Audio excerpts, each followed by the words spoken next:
Olá pessoal, vivemos um mundo com muitas aflições, não apenas do coronavírus, né, que está aí a eliminar muita gente, infelizmente, a levar vidas precocemente, mas também tem as drogas, né, que está afetando a humanidade como um todo, não apenas na questão das classes menores, né, em termos de renda familiar, mas também nas classes abastadas. A gente verifica que a questão da droga é, envolve todos os seres humanos, vamos dizer assim, não é uma coisa específica das categorias, né, classificada como mais pobre, né, mas todas elas, né, têm esse lado que precisa ser trabalhado. A gente vai tentar, aqui do Coluna Espírita, abordar por um ângulo tranquilo esse assunto. A gente começa com a pergunta no Livro dos Espíritos, na qual Kardec indaga, né, o que determina, né, vamos dizer assim, né, a mudança no caráter das crianças, vamos dizer assim, né, o que leva uma criança de repente mudar o seu caráter, né? É, Aí questiona, será que está se modificando o espírito? A resposta vem a seguir, mas a gente fez um pequeno assim preâmbulo para facilitar melhor a nossa compreensão, né? A gente sabe que na adolescência, gente, é um momento difícil, né? Em que há um conflito entre aquela criatura que está saindo da questão materna, paterna, e quer mergulhar no mundo, né? Eles, vamos dizer assim, eles acham que são donos do mundo, vamos dizer assim. E nessa hora, essa crise existencial grande. E nós que já fomos jovens um dia, já passamos por isso. Então, nós temos que ter hoje a lucidez de como trabalhar esse assunto com nossos jovens, seja nossos filhos, nossos netos, nossas crianças, nas nossas casas espíritas. E Kardec, então, afirma, através do espírito, que esse espírito ele retoma a natureza que ele é próprio, ou seja, ele começa a voltar a ter a consciência de que ele, vamos dizer assim, não está mais na tutela da família, mas nessa hora, então, a gente chega à conclusão que nós não conhecemos de forma absoluta a natureza íntima desse ser que estava até pouco tempo no nosso colo, sendo por nós, né, assim, acalentado. Então, nessa hora desse conflito, aquilo que nós lançamos para ele de bom na fase infantil, vai repercutir agora também, certo? Então é importante trabalhar essas questões que antecedem esse conflito. E aqui, se for analisar a droga, ela é uma questão muito ampla, vamos dizer assim, né? Mas é uma substância que tem a capacidade de produzir modificações no nosso organismo, certo? Quando se fala organismo, preferencialmente o cérebro, aonde vai atuar de forma maior. É claro que vai afetar o corpo orgânico, mas o cérebro que comanda, assim, que direciona, que organiza, que gerencia o nosso corpo, vai ser afetado. E essas substâncias, essas drogas, né, vamos dizer assim, têm a capacidade, né, de criar a dependência química. Então, é uma questão muito mais séria do que nós possamos imaginar. A gente vai verificar, então, que tem esse caráter, né, na sociedade nossa, do que é lícito e do que é ilícito. Então, é uma questão, assim, para poder pensar a esse respeito, né? A gente vai verificar, particularmente eu vejo que a droga será sempre de forma ilícita, vamos dizer assim, sempre ruim. Aqui nessa imagem, a gente verifica uma porta, né? E essa porta, aqui em cima, simbolizada por uma frase que eu achei muito interessante, uma entrada muitas vezes sem saída. Aquela criatura que mergulha no vício, né?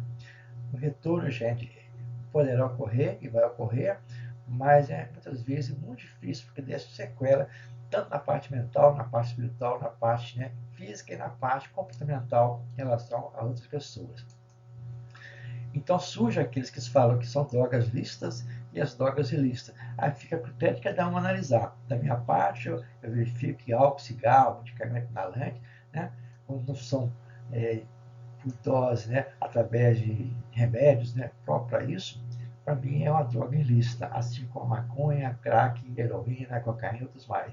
Então a questão é opcional de analisar, mas eu vejo que a droga será sempre ilícita em todos os níveis, quando não tem um fator médico por trás dela. Aqui já é uma criatura mergulhada no álcool, a gente vai verificar então que vai existir aquelas drogas que são depressoras, aquelas drogas classificadas como estimulantes e aquelas drogas classificadas como perturbadoras. A gente verifica que a ciência está conseguindo catalogar e demonstrar quais são, né, as consequências desse uso indiscriminado das pessoas. Aqui parou para poder fazer a reflexão.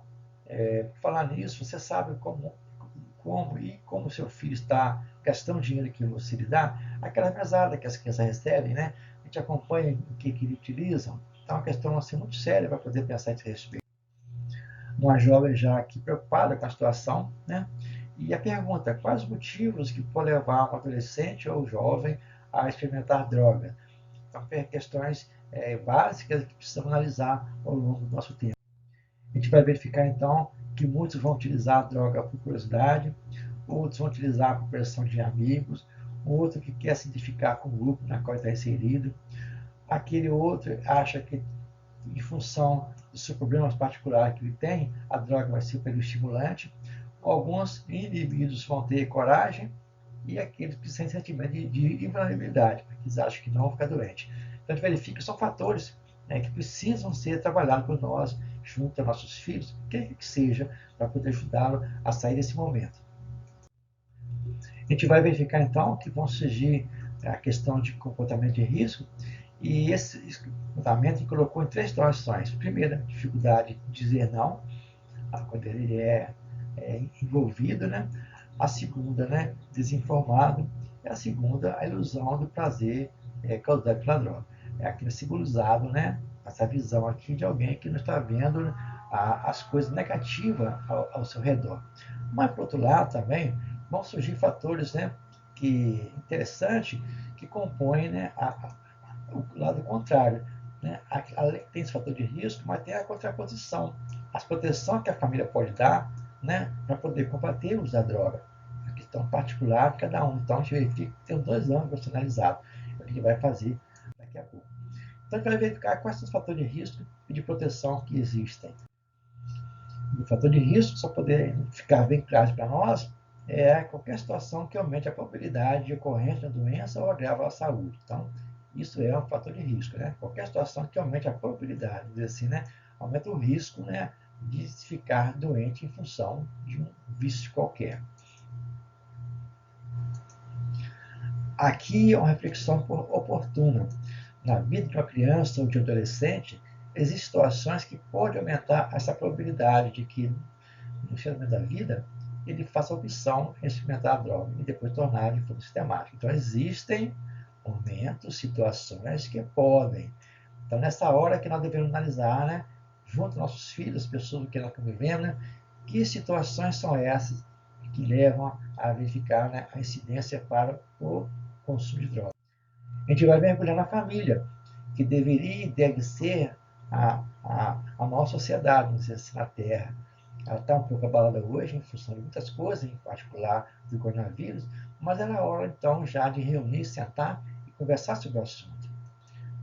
Então vai ter de um lado esse fator de risco, vai colocar, e do lado o fator de proteção. E de um lado a gente vai verificar que as famílias não têm a habilidade para trabalhar esses itens aqui. Ó.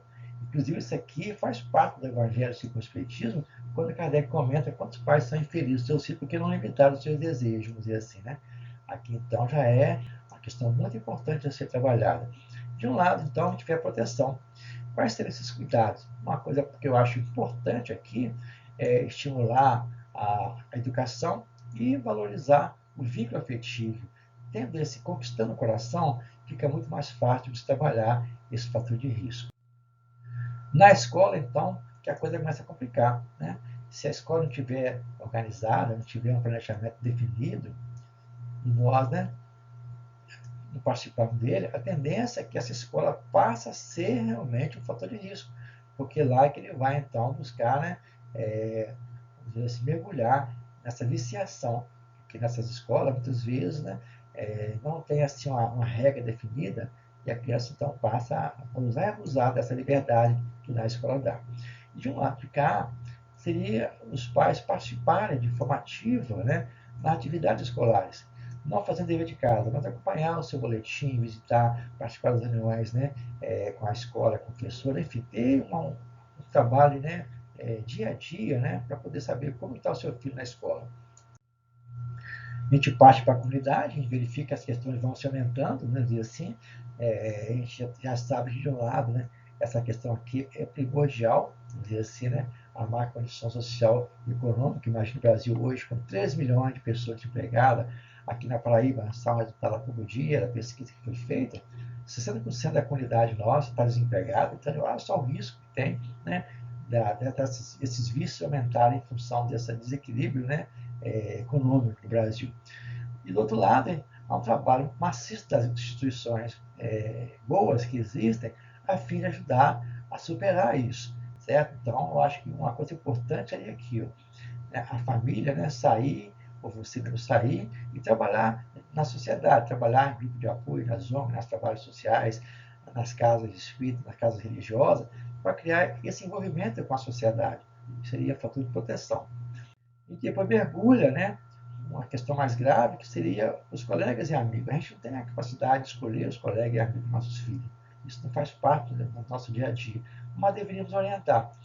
Vai ter, então, aqui de um lado, os fatores, né, negativos que vão ser utilizados, né, porque são criaturas que, assim como nós, também têm dificuldade em caso de seu relacionamento. E, de outro lado, vai ter os fatores de proteção, certo? Então, aqui, de novo, a gente volta, né, a envolvimento com grupos, né, convencionais de trabalho. Né? Ou seja, tem todo um trabalho de proteção que poderá ser desenvolvido, bastando para isso a gente se organizar.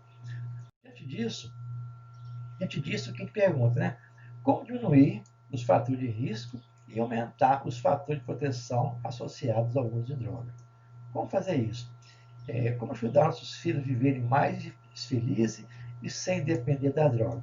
Será abordada em outro momento aqui no nosso canal. A intenção nossa é ir colocando assuntos que despertem a atenção e também vocês procurarem, né, ler sobre esse assunto, trocar ideia, porque é importante nessas horas agora em que nós temos mais tempo em casa, com a família, trabalhar esses assuntos importantes. Por exemplo, no Evangelho do Lar ou na conversa familiar, durante a semana, a gente criar um momento para poder trabalhar sobre isso. Eu acho isso importante, discutir desde cedo, né, refletir sobre as drogas, que está em todo lugar. A gente viu aqui na família, né, na comunidade, na escola e entre os amigos. Então a gente vê que o negócio é muito mais sério do que nós possamos imaginar. Um abraço e até o momento aqui no nosso canal de Diretrizes Espíritas.